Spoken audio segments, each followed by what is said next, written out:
Hello, Night City! Welcome back to another episode and a brand new craft. Today I'm putting together some lore as well as a 1-foot square of terrain. So if this sounds like your jam, hit that like button, subscribe, leave a comment, and let's dive in! Recently I got involved with a project called If Worlds Collide.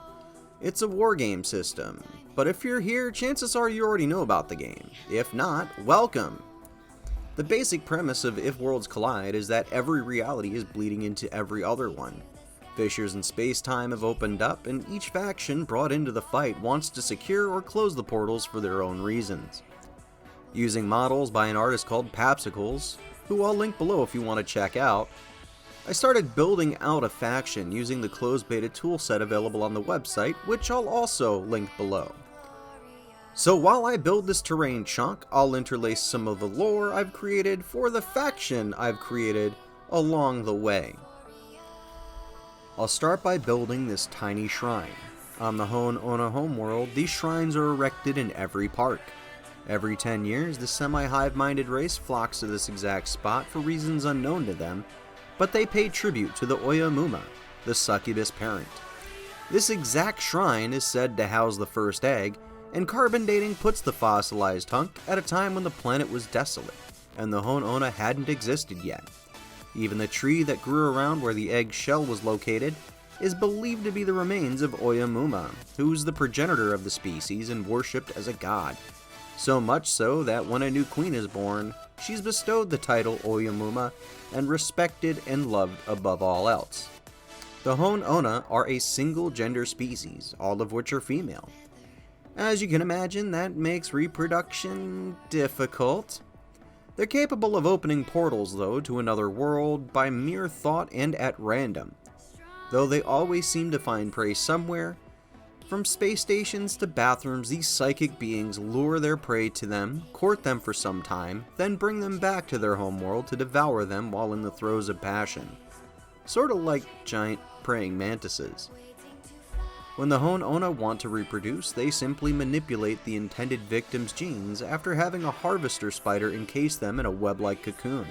To begin the reproduction process, they'll start to infuse their captive with a substance excreted by their salivary glands, using their tongue, which is razor-like, and press it into the dermal tissues. After which genetic material is extracted, and the Ona can lay an egg that will spawn a hybrid or a harvester spider depending on the male's genetics. Alternatively, they can store and share the DNA and pass it along to other reborn males, who will go back to their homeworlds and infect anyone they come into contact with. As I was building the shrine, I kept thinking I should have waited for final assembly to place the egg inside and seal it up. Going against my better judgment though, I figured it'd be fine and that I could just use a small brush later to paint and dry brush the miniature within. I came to regret that decision, but if you don't make mistakes, you won't learn, and this was a big learning point for me. Next, I'll build a torii. In Japan, no one knows the intended purpose of these gateways, just that they separate the pure from the impure spaces on the other side. Seeing as this is a shrine, it would stand to reason that this is probably a pure space. Made from carbon rods, hot glue, and plastic fork tines, I ended up having to rebuild this later using some superglue. The Ona have a deep cultural pathology, rooted in religion and not unlike Japan's more traditional roots, which make them very private. Their neighbors and friends never know about their prey, and they never discuss details of their hunts. They also never take more than they need to survive, but are constantly driven by the instinct to reproduce. This means that in the span of their lives, each Ona will take on several hundred children. It's rare that new queens are born, but each queen lives for hundreds of years, watching over nests of hive brutes and harvester spiders as their mindless berserkers guard the eggs. Some eggs will lay dormant for decades and wait for their own victims. Usually taking a tissue sample and using the material within, they turn into a twisted variation of that species. The new species usually doesn't live for more than a few days, but makes its way to the queen to offer itself as a feast. The Ona have evolved into mostly sentient beings, with cities not unlike those found here on Earth, artificial buildings and all. Human samples captured usually can't tell they're on another planet, and usually are easiest to manipulate mentally using a psionic gift that grants the Honona the ability to disguise themselves as a member of that species. At this point, I'm going to start working on the Great Tree, or at least part of it. The material I'll use comes from expanded foam that was used to package a PC case for my last build. I'd rather find a way to use this up than to toss it and let it sit in some scot pile where it won't break down naturally. The foam pellets make a huge mess, but it's easy to cut and shape. Getting down to a rough shape, I'll trim and carve until this hunk looks vaguely tree rootish. Originally, I planned on making some stone in the corner, but I decided against it. The stone, to me, just would have been flat, full of striations, and would have just left me to paint. With making a tree, I was able to expand my options to create more detail with the material, and I just wanted to keep going with this as much as I could because I was having so much fun with this project. Now that I had decided on a tree, I started to think about terrain elevations. When I used to play HeroClix, there were figures that could fly, and some you could place on high walls or buildings to aid in blocking line of sight and to give you the high ground advantage. Later, I built a massive branch that hangs off the tree's trunk, but I didn't get footage of it. It's made with aluminum foil, Sculpey, and some braid aluminum wire. To braid the aluminum wire, I put one end of a bundle of the stuff into the chuck of my drill, the other into a pair of pliers. Then I simply ran the drill and let the wire twist itself around.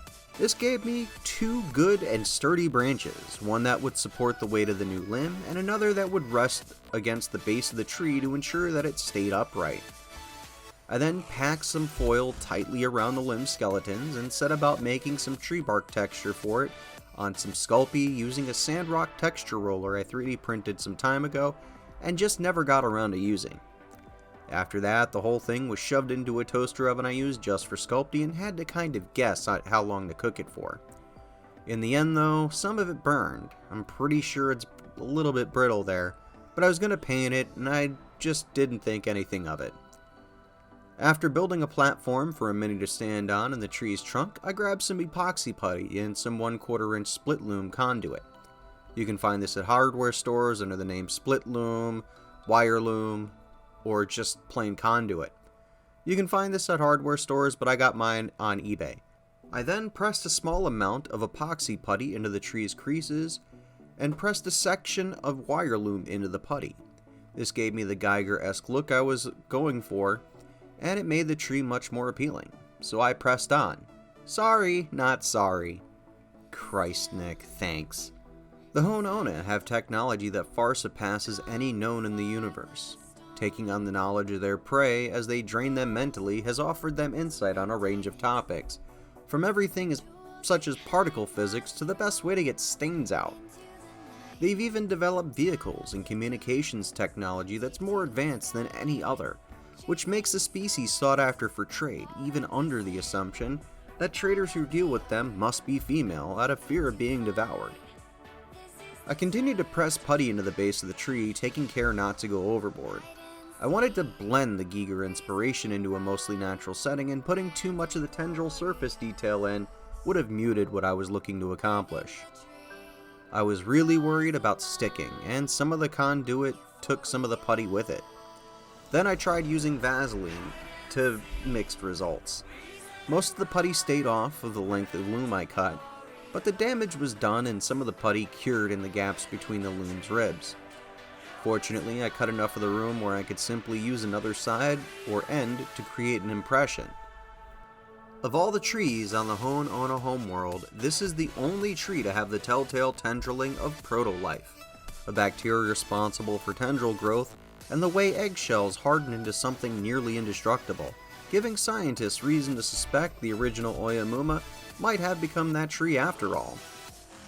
Queens develop a bark-like carapace in their later years, after they reach about 600 years of age. Still, there's no conclusive evidence linking the two phenomena, and the cause of both are still elusive even to the most learned. The Honona homeworld consists of a single massive landmass with a few large lakes surrounded by a massive sea of hydrochloric acid. Scientists believe that natural processes are turning that particular sea less acidic as water vapor levels continue to rise. Within time, they say the sea will become lethal to the life that inhabits it. This build was originally going to simply be a few pieces of scatter terrain, but I kinda got carried away. The idea behind it was, what if xenomorphs had a sense of culture? What would it look like? What would they have done? What mythologies would they have? Religion? Technology? Would they have artificial buildings? Relationships? As my idea of the Honona kept evolving, my perception of the race kept expanding and evolving as well. Seeing the shrine and vegetation come together, I couldn't stop myself from imagining even more possibilities. Because ultimately, what fuels us is imagination.